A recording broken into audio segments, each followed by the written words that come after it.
Welcome to Randy's old-time radio shows. Tonight, we step into a world of silk gowns and cold steel, where the wrong look earns you a permanent seat in a darkened alley. Truth is a rare commodity when everyone is lying for a living, so keep your eyes peeled. The fuse is lit and the city is about to blow. Get ready for Walk Softly, Peter Troy.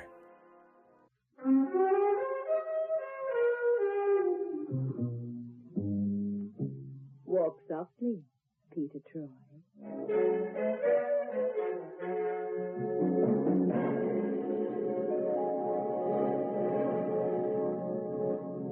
And now, Peter Troy investigates the repentant redhead.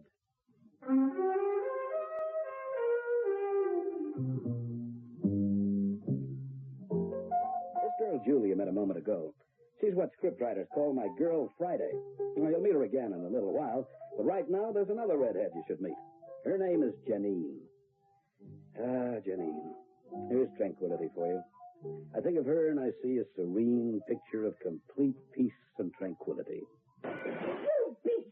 You double-crossing, mealy-mouthed, philandering beast! If you see what I mean. I hate you. Now, Janine. And I never want to see you again. Now, darling. And don't darling me, Steve Rennick. But you don't... What's the names of the girls? There's no one but you, beautiful. And go easy on the glassware, will you? She was here, and not so long ago. I can still smell her perfume. Well... I could kill you. Oh, my public would hate you for that. Steve Rennick, the poor man Steinbeck. You're as corny and false as the hero of your own books. Now, honey, let's have a little respect. I don't know why I'm so crazy about you. Then, June. I could kill you, Steve. Maybe one day I will. Honey buns and homicide don't mix. Go put some powder on your nose and I'll take you out to dinner. Steve. Go on now. I'll phone for a reservation at Odonino's. Pink champagne and your sort of music. Oof. Uh-huh.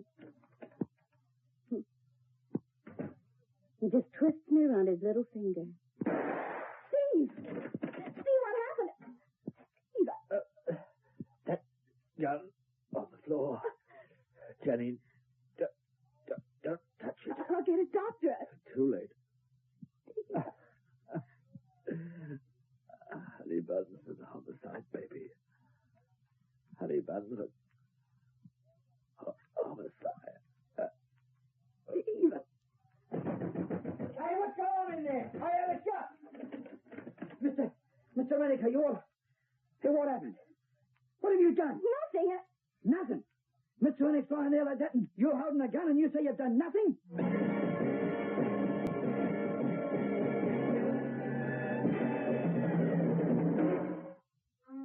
It was Peter Cheney, was Earl Stanley Garner, and the late unlamented Steve Rennick. They were the aristocracy of the crime writers, I guess. But now Steve Rennick was the central character in a real live murder story. A single mundane bullet had ended his career. And the primary suspect? Oh, she was slick, all right. Janine Lee, a very repentant redhead who urgently needed the services of Peter Troy. I didn't do it, Mr. Troy. I swear I didn't do it. When the janitor broke in, you were in the apartment alone with him, and you were holding the gun that killed him, Miss Lee. And you want Mr. Troy to believe you didn't do it? Now, take it easy, Julie. Oh, Pete, you can't afford to take this case. The way things are, I can't afford not to. I'm offering you a sizable piece of money, Mr. Troy, to find out who really did kill Steve Rennick. Okay, make with a pencil, Julie. Get all this on paper. Oh. Now, Miss Lee, that gun. It belonged to Steve. He kept it in his bureau drawer. Uh-huh. How long were you in that other room? A minute, no more. And someone could have been hiding in the apartment all the time. Oh, I suppose so. The closet, kitchen, anywhere. The neighbors said they heard a bit of a din coming from the place. Yes, well, Steve and I was having an argument with him. With milk glass vases? Well, I got carried away. What was the argument about? Women. So? Steve was my man. But he played around. Yes. Names? I don't know. Now, come on, Miss Lee. You want some help? Okay, cooperate. Don't forget your pride. Well, I was his... Well, we were sort of engaged, you understand. The others, There was a model, dark, Italian-y sort of woman. Her name was Francesca de Militore. She works for one of the big Italian fashion houses. Gascony? Yes. Then there was Paula Stevens. Oh, a socialite. Yes. She guy. I don't know any of the others by name. He only saw them occasionally. But he saw one of them yesterday. Yes, I could still smell a perfume in the place. Thick and heavy. And there was a glass with lipstick on it. She must have left just before I got in. Okay. Oh, anything else? Just that I didn't kill him. I'm sorry, Miss Lee. Your time's up. Oh, please, Inspector Mellenby, I have to talk. Look, I don't know how you talked me into letting you see Troy in the first place. Oh, come now, Inspector. It'll be enough from you, Julie. Mellenby, give me another 5 minutes, huh? No. Any more interviews with your client, Troy, will have to be made in the cells, and you'll get written permission from her lawyer. Sergeant, take Miss Lee away, please. This way, Miss Lee. Mr. Troy, I didn't kill Steve Renner. What? Julie, my angel, I love you dearly, but there are times Troy, when you don't honestly think she's innocent, do you? Well, no, I don't know. Oh, come off it. Inspector, she is a redhead. Her vital statistics are 36, 23, 36. She has big blue eyes and long, lustrous lashes. All of which means, as far as Peter's concerned, she's innocent. Have you booked her yet, Inspector? Of course, it's an open and shut case. Don't you know about Rennick? Yeah, best-selling crime author, likes the ladies. And a grade A heel. According to my information, he was one of the most unpopular men in London. So? So he had this coming to him. Seems he's double-crossed just about everyone around the place.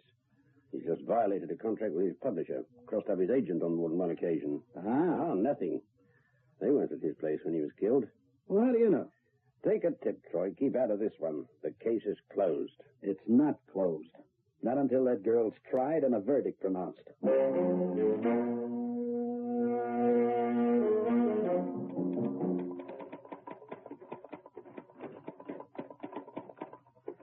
Can I help you? I'd like to speak to Mr. Troy, please. My name's Melissa Morgan. I'm the director of the Morgan Publishing Company. Oh. Well, don't look so startled. I'm sorry, Miss Morgan. It's just that, well, frankly, I can't visualize you sitting behind a company director's desk. That's unfortunate. But may I see Mr. Troy? It's about the Rennick case. We were his publishers. Oh. Yes, of course. Excuse me a moment. Peter, there's a Miss Morgan here to see you, a director of the Morgan Publishing Company. Oh, that's nice. Send her in. You may go in now, Miss Morgan. Thank you. Good morning, Mr. Troy. Good morning, Miss Morgan. Well, please sit down. Thank you. No, my secretary said... I'm here to discuss the Steve Rennick case, Mr. Troy. Oh? We published his novels, you know. Ah. We were all very sorry to hear of his death, but I'll bet you were. I beg your pardon. Oh, forgive me, Miss Morgan. I've been a private investigator a long time. It makes you cynical, you know. I don't understand. I'm investigating the case on behalf of Miss Janine Lee. Yes, I know that. I've been making a lot of inquiries. And I heard that Steve Rennick was about to drop the Morgan Publishing Company, so? which means you'd have lost the residual rights to his novels. That would have meant a loss of about £250,000 to the Morgan Publishing Company over the years. When my father founded this company, Mr. Troy... It was nothing. It still is nothing without Steve Rennick's novels. £250,000, Miss Morgan. Makes you think, doesn't it? Of what? Of motive for murder. Janine Lee killed Steve. No, I'm not saying he didn't deserve to die, and I'm not saying she didn't have a motive. Then what are you saying? Steve's dead, and she killed him. Let the matter rest there. Don't go digging around for any other motives, Mr. Troy. None exist. Well, now, I'd like proof of that. The police are satisfied. You should be, too. And if I'm not? Do you take a delight in courting trouble, Mr. Troy? Oh. Now, that sounds like a veiled threat to me. Well, I'll unveil it. Forget about Steve Rennick's death, Mr. Troy. Forget your investigations. There's £300 here in my bag for you. If you do just that. And if I don't? There's trouble. Now, about that £300. Lady, please, just one client at a time, huh? You're going to be sorry. So very sorry. Such a shame. Attractive men like you don't grow on trees.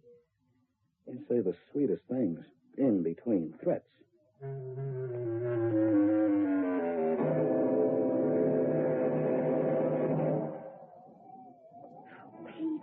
can't stand heights, and I'm darn sure this fire escape isn't safe. Now, just hold tight, Julie. I'll have this window open in a minute.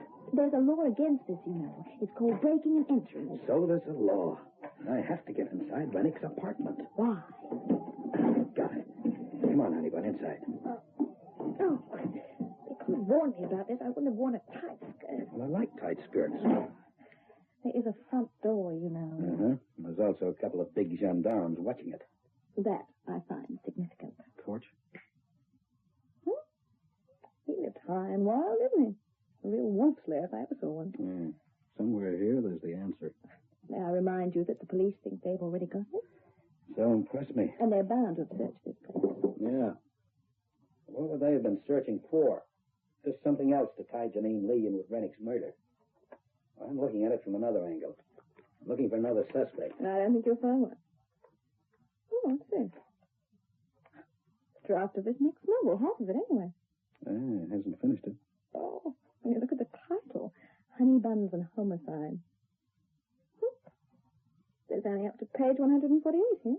149's here in the typewriter. So this manuscript smells of perfume. And it's not Janine's brand either. It's thick and heavy. That's interesting. It wasn't Melissa's either.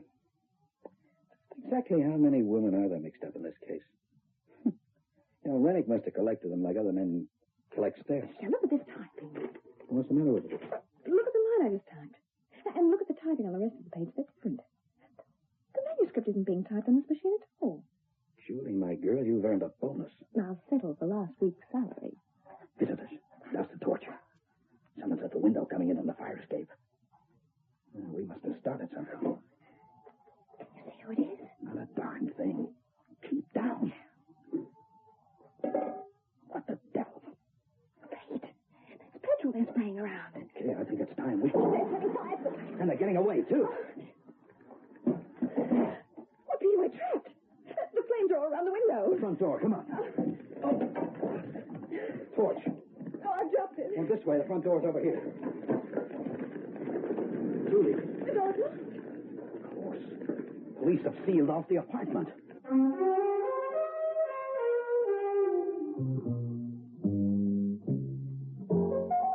You can be certain of one thing. This definitely wasn't Be Kind to Peter Troy week.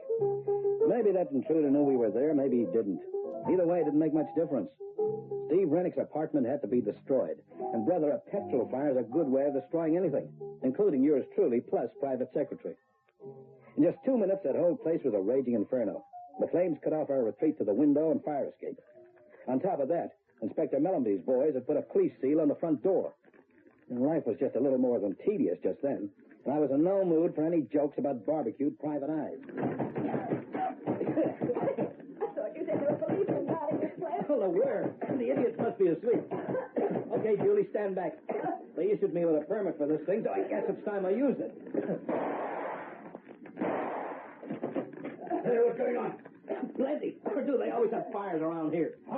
You okay, Julie? Yes, I think so. What the devil's going on here? A fire, and I didn't start it. Call the fire brigade, Johnson. Yes, sir. Right away. I just knew you'd get into some sort of trouble, Mr. Troy. Knew it or organized it, Miss Morgan? There was a police seal on that door. Look, I can explain, but nobody's going to believe me. However, I would like to know how Miss Morgan got into the act. She got onto the scene very quickly, didn't she? Too quickly. For the time being, we'll all concentrate on trying to put out this fire until the fire brigade arrives. After that, you've got some questions to answer, Troy.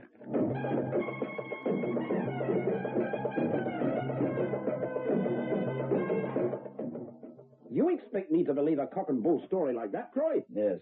It happens to be the truth. This intruder of yours, was it male or female? I couldn't tell. The room was in darkness. Anyway, they didn't actually come into the room, Inspector. Just shoved up the window and poured petrol over the carpet. Well, I don't think there was any intruder.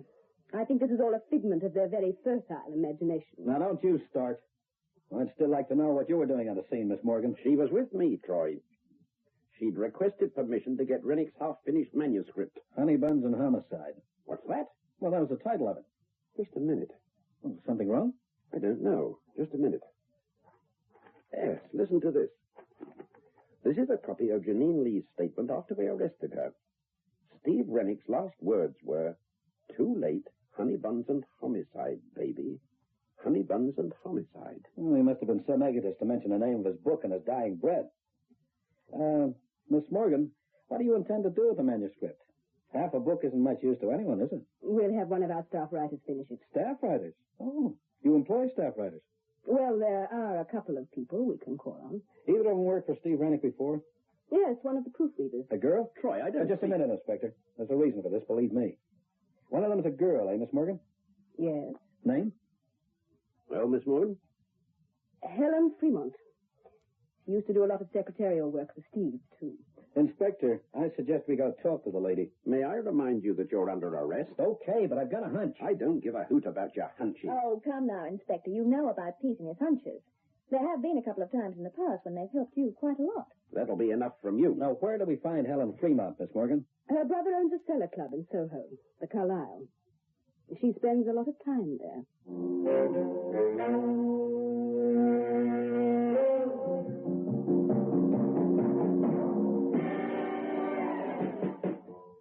I'm sorry, Mr. Troy. We don't open till 6. I'm not a customer, Mr. Fremont. I just wanted to have a chat with your sister. Helen is here, isn't she? Who wants to know? Peter, Troy. Just tell her it's about Janine Lee and Steve Rennick. She'll understand. Now, look. Tell her. I'll be watching you, Troy. You do that. You wanted to see me, Mr. Troy? If you're Helen Fremont. I am. You know what I like about this case? It's just oozing with pulchritude. You know what pulchritude means? It means feminine glamour. Then, of course, you know what the word means. After all, you're a writer, aren't you? Hardly. Oh, but I hear different. What do you want? The truth. I found it's an elusive thing. Much more elusive than that perfume you're wearing. What are you driving at, Mr. Troy? Didn't anyone ever tell you about that perfume, Helen? It doesn't become you at all. It's too, thick and heavy. And it's like a trademark. What do you mean?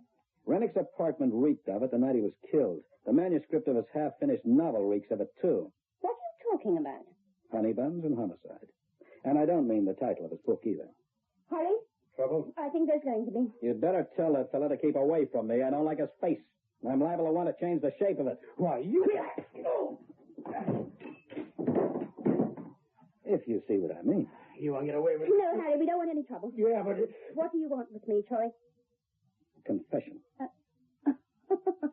This isn't a joke, Miss Fremont. You killed Steve Rennick. Did I? Tell me about it. First, I'll tell you this. Steve Rennick was no writer. In his whole life, he only wrote one book, the first one. It caught the public's eye, and it was a bestseller. But he couldn't maintain the standard. Well, his name was made, but he just didn't have the talent to write another novel. Then who wrote the others? You did. You were his ghostwriter. Oh, don't deny it. Melissa Morgan spilled the beans down to Scotland Yard. All right, so I won't deny it. I wrote all Steve's books after that first one. But that doesn't mean I killed him. Doesn't it? All right. Let's look at the facts for a minute. Now, it'd have to be someone who knew their way around Steve's apartment. Someone who knew where everything was kept. His gun, for instance? Just before you pulled that stunt with the petrol and matches, I was searching his apartment. Now, he kept his gun in his bureau drawer. And it was locked. So, apart from Steve, only one other person would have the key to that drawer. The girl who was not only his ghostwriter, but his part-time secretary. You. That's not evidence. Now, coming back to that fire. Now, the person who broke in through that window didn't even use a torch, and the room was pitch black. Therefore, the intruder knew her way around, knew where every stick of furniture was. You. You're the one that fits. And then we come to the reason behind the fire. Oh, yes, the fire. Tell me about that, Mr. Troy. That manuscript beside Rennick's typewriter was written on another machine. Now, that's logical, isn't it? Of course. As I wrote the books, it's obvious that the manuscripts would be written on my own machine. Right. Page 149 was on the roller of his machine. He always kept the last page in his typewriter so that any visitor would assume he was working on it. Oh, that's so. But then again, on the sideboard next to the front door, we found the remains of some more of the manuscript. Yes, ma'am. Pages 150 to 163. So? You dropped those pages into him the day before yesterday. Just a few seconds before you pulled the trigger and killed him. You're crazy. He couldn't do the usual routine of slipping the last page into his machine. Because he was dead. You can prove all this. Oh, I don't have to. Now, the police are going to look after that part of it. But I haven't finished yet, either. We still have to find a motive, don't we? Then can you? Well, I can try. How does this fit? There was something else in that apartment which had to be destroyed. The original manuscript of Steve Rennick's very first novel, the one he wrote himself. And why did that have to be destroyed? Because he wrote a dedication on the front page, didn't he? It read, "For Helen, my devoted wife." And that's you, isn't it? No. You're making a mistake. That's why you tolerated him stealing all your glory. You had to do it. His publishers wanted it that way, didn't they? And they still want it that way. Because by now, Steve Rennick's name sells his novels just as much as their plot lines. But you'd had enough of them, hadn't you? You don't know what it was like. No one could know. Janine Lee? That was the one he was falling in love with. The others didn't count. They were nothing. But Janine Lee. Yes, I killed Steve, and I'd do it again. Okay, Troy. So now you've got the story. I sure have, Buster. But you're not going to live to repeat any of what you just found out. Harry, don't be a fool. Put away that Out of the way, Helen. Steve got everything he deserved. And now this nosy Drop private... that gun, Fremont. Why, you... Police, drop that gun.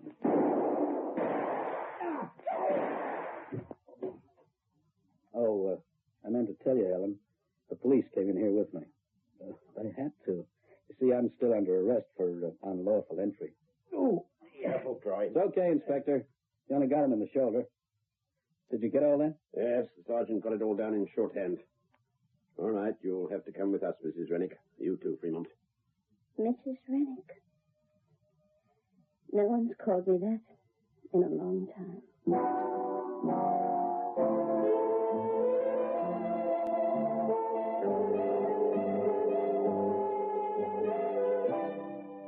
Just to tie up the ends for you, Helen was in Steve's apartment all the time. All the time Janine was there anyway. She heard the row, every word of it. And that was the final straw.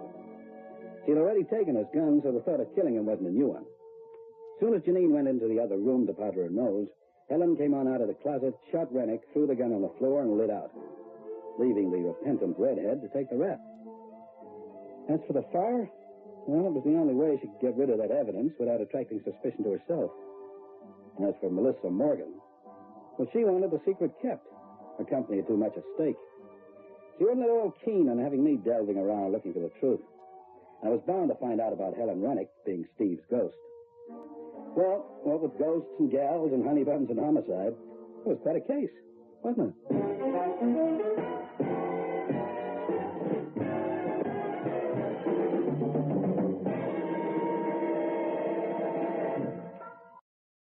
Well, folks, that's it for this episode here at Randy's Old Time Radio Shows. Before we wrap up, it's worth noting that Randy dedicates countless hours to restoring and editing every single show before it's uploaded for your listening pleasure. Our goal is to preserve these old-time radio treasures and make them sound as clear and warm as the day they were first broadcast. If you'd like to support his hard work and help keep these classic shows coming, any donation, big or small, is sincerely appreciated. You'll find donation links in the description below. Or if a QR code appears on your screen, simply point your phone's camera at it and follow the prompts. Randy sincerely thanks you in advance for helping keep these shows alive. Thanks for joining us, friends. Until next time, keep the memories warm and the stories close.